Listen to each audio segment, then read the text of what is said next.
Facebook online conversions allows you to enrich your Facebook ads campaigns, as it allows you to measure sales that you wouldn't see happening online so that you can maximize the impact of your ads. And I've seen the impact of using this in my experience, investing over $12 million in the past 2 years with clients in North America and Latin America. And I can tell you that it really works, which is why I want to give you guys a complete breakdown of how to use Facebook offline conversions as a part of your strategy, but then I want to walk you through the process of how you actually set this up in the Facebook Ads Manager UI.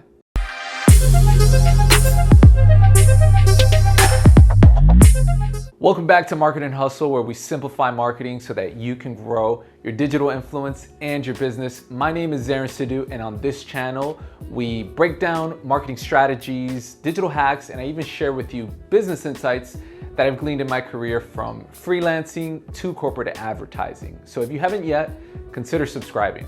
In this video, we're gonna cover three main things. The first thing I wanna talk about is who should use Facebook offline conversions. The next thing is what are the benefits of using Facebook offline conversions? And then the last thing is gonna be a tutorial of how to set this up in the Facebook Ads Manager. So the first one, who should be using this? Not everyone should.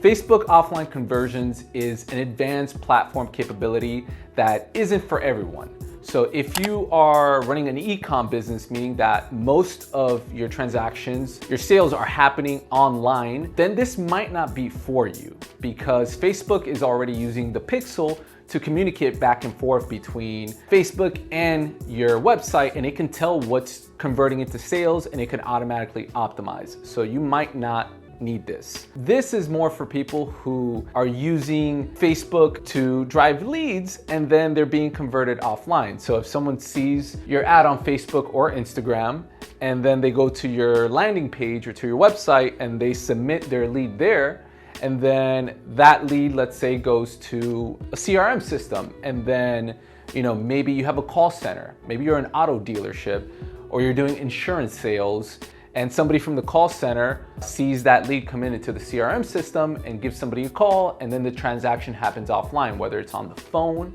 or whether it's done physical one-on-one at a car dealership or at a physical location. You could be a real estate company, it could be a grocery store. In that situation, it wouldn't really be a lead, but it would be a prospect. But again, someone would see the ad online, they might engage with your landing page, but then they wouldn't actually complete the transaction online. So in this situation, what happens is Facebook is no longer communicating with the sale information. Facebook thinks, okay, I got a lead, I won, I'm done. But you didn't. There's actually more that's happening, and Facebook is not a preview to the rest of this conversation. So what offline conversions allows you to do is to take that sales data, pipe it back into Ads Manager so that you could do basically three things. Number one, you can measure. You could see what campaigns actually turned into sales. You could see what audiences turned into sales, and you could see what is driving the best cost per action or the best ROAS, so that you can increase and maximize those budgets. So you can measure and you can optimize. And then the next thing you could do is you could build audience. You can actually build an audience set so that you can remarket to these users.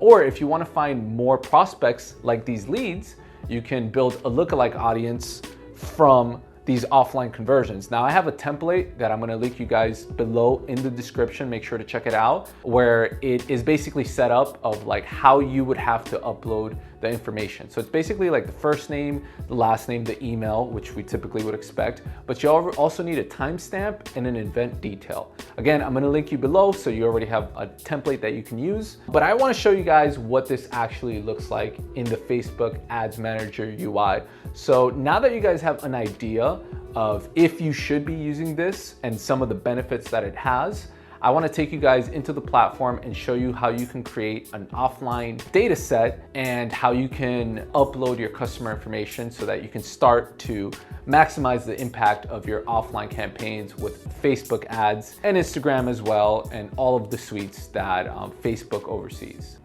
All right, so the first thing you guys want to do is jump into Ads Manager, and I already have my Ads Manager pulled up. So I'm just going to click on the top left navigation tab, and I'm going to go under all tools, and under Event Manager, under the second tab, we're going to see offline events. So just click into that, I'm just gonna give it a second here to load. So you're gonna get this screen that's gonna tell you to get started with offline events, and it's pretty simple. You're basically gonna select a data source, and then you're gonna basically instruct the platform how to match this information. So we're just gonna click get started.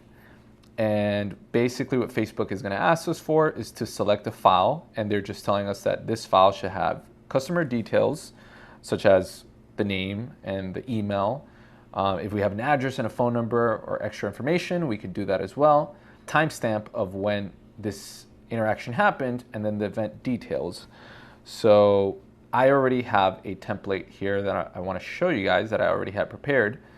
And this is just an Excel template. And what you'll notice is that there's fields that are colored in, and there's some that are not. The ones that are colored in are the ones that I would definitely recommend to have in there, such as first name, last name, email.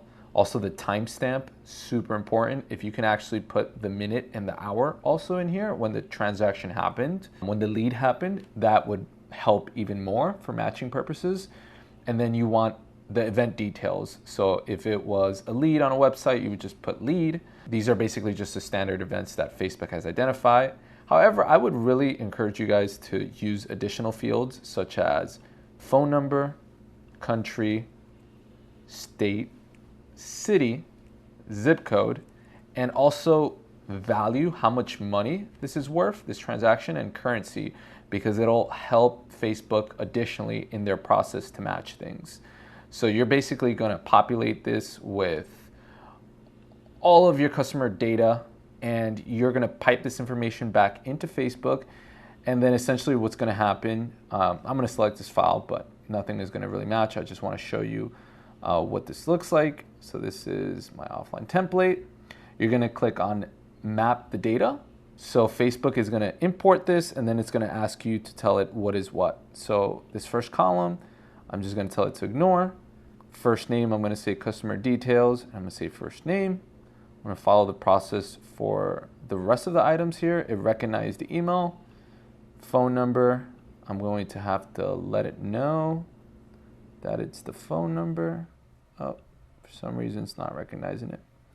So I'm just going to say ignore, and then customer details, state. And you're just going to continue doing this for the rest of the fields.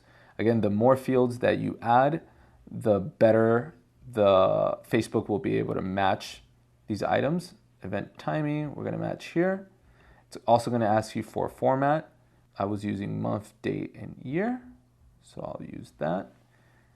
And then we're just going to hit review. So right now it's already giving me a warning. Of course, this is a test template only for sample, but it is good to know that you'll be able to get an idea if there's any things that aren't matching for whatever reason. And Facebook will actually tell you right here in this process. So this is an overview of how to set up your upload. The next stage obviously would be to just click upload, and then Facebook is going to show you how many rows were uploaded, how many were skipped, how long it took, and then you obviously have the chance to give it a rating. Once that information is complete, you are going to see that is going to live here, of course, because this is just a sample. There's not going to be anything here. But as you notice on the top, we have the ability to create an audience from here, whether it's a retargeting segment or lookalike. I'll create a custom conversion from it. And then we will have visibility here of all of the matches that we see in the last 7 days from any transactions that happened on the platform. And that is it. Hey guys, thanks so much for tuning in once again to Marketing Hustle, where we simplify marketing so that you can grow your digital influence and your business. And if you like this video, make sure to give it a thumbs up and subscribe if you found the information useful. And again, till the next video, peace.